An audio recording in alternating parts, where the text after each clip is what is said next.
അബ്രാഹാമിനെ വിളിക്കുന്നു. കർത്താവ് അബ്രാഹാമിനോട് അരുളിച്ചെയ്തു, നിന്റെ ദേശത്തെയും ബന്ധുക്കളെയും പിതൃഭവനത്തെയും വിട്ട് ഞാൻ കാണിച്ചു തരുന്ന നാട്ടിലേക്ക് പോവുക.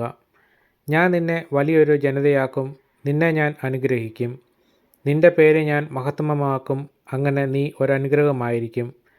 നിന്നെ അനുഗ്രഹിക്കുന്നവരെ ഞാൻ അനുഗ്രഹിക്കും, നിന്നെ ശപിക്കുന്നവരെ ഞാൻ ശപിക്കും. നിന്നിലൂടെ ഭൂമുഖത്തെ വംശങ്ങളെല്ലാം അനുഗ്രഹീതമാകും.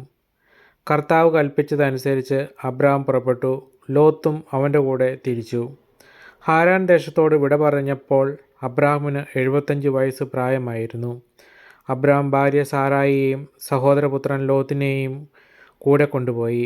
ഹാരാനിൽ തങ്ങൾ നേടിയ സമ്പത്തും ആളുകളുമായി അവർ കാനാൻ ദേശത്തേക്ക് പുറപ്പെട്ട് അവിടെ എത്തിച്ചേർന്നു. അബ്രാം ആ ദേശത്തിലൂടെ സഞ്ചരിച്ച് ഷെഖമീൻ മോരയുടെ ഓക്കുമരം വരെ എത്തി. അക്കാലത്ത് കാനാൻകാർ അവിടെ പാർത്തിരുന്നു.